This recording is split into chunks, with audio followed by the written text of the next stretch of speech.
હવે આ દીકરીના લગ્ન નજીક આવવાના છે, ખર્ચો વધી જશે. કેવી રીતે આમ સેટિંગ કરશું પૈસાનું? પાયલ, મેં તને કીધું તો ખરા, ડોન્ટ વરી. હા, ગ્રાન્ડ વેડિંગ કરવાની છે મારે. મહેંદી, મેં તને કહ્યું હતું ને કે તું બહાર શું કામ મુકાવા જાય છે? અરે અહીંયા મહેંદી રસમ હશે જ ને, તો મારી સાથે સાથે મહેંદી મુકાવી દેજે. સારું ચાલ ભાઈ, હું તને છે ને પછી ફોન કરું. મારે અત્યારે છે ને બહુ બધી તૈયારી કરવાની છે. હા મમ્મી, હું શું કહું છું, આ પાર્લરવાળીને બોલાવી નહીં પડે? એટલે કે જો પાર્લરવાળી અલગ હશે અને મહેંદીવાળી પણ અલગ હશે. બેટા તો કહી દેવાય ને. હવે પ્રસંગ કઈ વારંવાર થોડો આવવાનો છે, તો કેટલો ખર્ચો થશે એમાં? એક જ મિનિટ હો. હા જો એ બેનનો જ ફોન આવ્યો છે. હલો, હા તમે મને બજેટ ના મોકલ્યું. ઓકે, ડન કરી દો. 60,000 ને? હા ડન. હા બાય. હા જુઓ, મેં છે ને પાર્લરવાળા બેન છે ને એમને કહી દીધું છે, બ્રાઇડલ મેકઅપ છે ને ડિસ્કાઉન્ટમાં આપણને 60,000માં કરી આપશે. પણ દામિની, આ 60,000 રકમ કેટલી બધી કહેવાય, ઓછી થોડી કહેવાય? મમ્મી અત્યારે તમને ખબર છે આ બ્રાઇડલ મેકઅપ કેટલો મોંઘો થઈ ગયો છે. આ જરીકમથી તૈયાર થવા જાઓ ને તો પણ 3,000 રૂપિયા લે છે. અને મારે તો બ્રાઇડ બનવાનું છે, મારે દુલ્હન બનવાનું છે, મારે લગ્ન છે. અને મહેંદીવાળી સાથે પણ વાત થઈ ગઈ છે. એને કહ્યું છે કે એ એક હાથના 10,000 રૂપિયા લેશે. એટલે 60-70,000 રૂપિયા એક હાથના, પછી પગમાં મૂકવાની, બીજા હાથમાં મૂકવાની. બેટા આ તો 1 લાખ ઉપર ખર્ચો થઈ જશે પાર્લરનો જ. હા તો શું થઈ ગયું? અરે આ તો નોર્મલ છે. મેં સસ્તામાં સસ્તું અને ડિસ્કાઉન્ટમાં ગોત્યું છે, કારણ કે મારી ફ્રેન્ડ છે ને એને સલૂન છે, એને બધી જ વસ્તુની ખબર પડે છે. અને હા મમ્મી જો, આ દેવેનને તો છે ને મેં કહ્યું જ નહીં. અમારે બંનેને છે ને આજે આ વેડિંગ આઉટફિટ જોવા જવાના છે. બેટા પછડી હોય ને એટલી 16 તણાય. હા શું બોલો છો મમ્મી તમે? આ મારા લગ્ન છે, તમારી એકની એક દીકરી છે, એના લગ્નમાં પણ તમે કંજુસાઈ કરશો?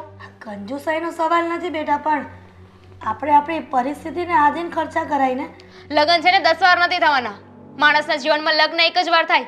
આ જુઓ, મારી ફ્રેન્ડ રીટા હમણાં લગ્ન કર્યા. તમે એની વેડિંગ જોવો ને તો તમને એમ થાય કે વાવ, શું લગ્ન કર્યા છે.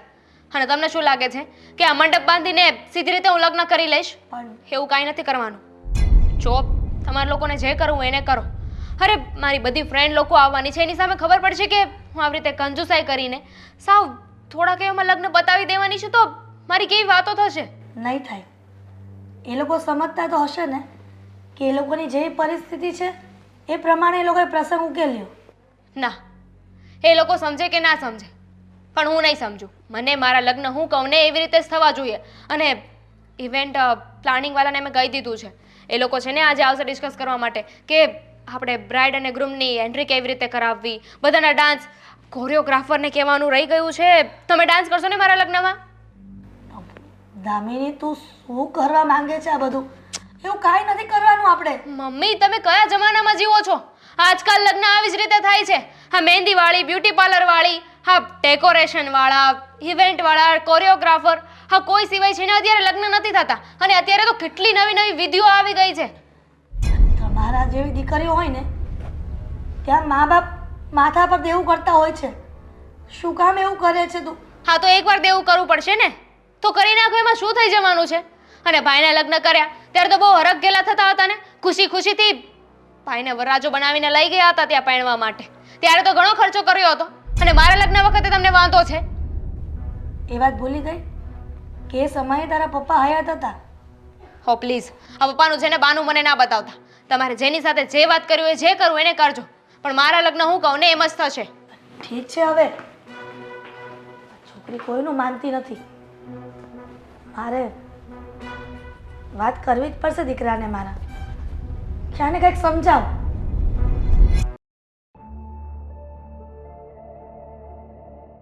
ભાભી, હા, હા બધું તમે જ કર્યું છે ને?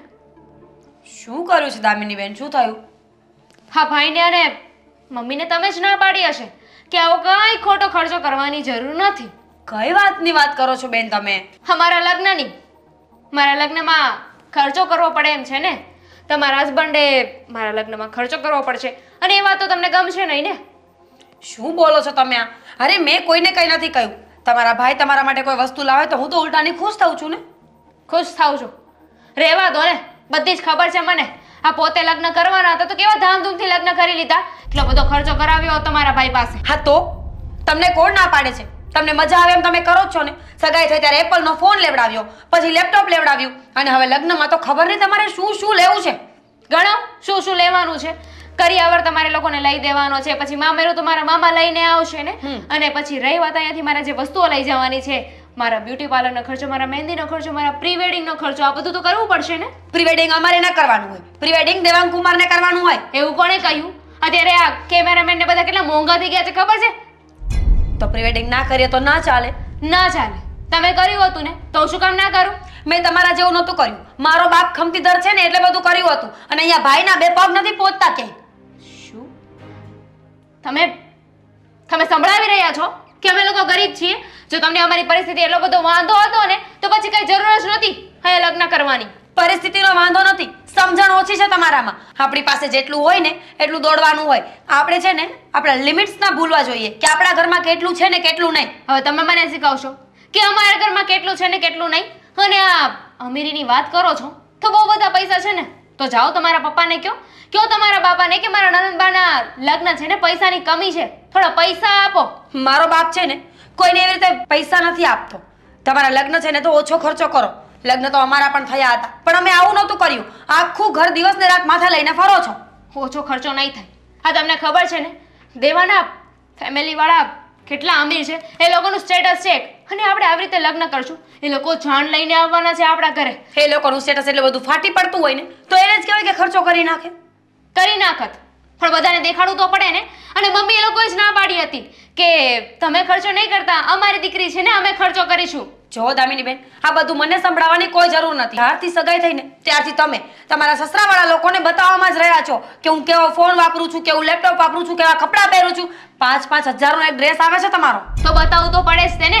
અને દેવાએ જ મને કહ્યું છે કે અમારા ઘરમાં છે ને આવી રીતે જ રહેવું પડશે, અમારા લોકોનો એક સ્ટેટસ છે.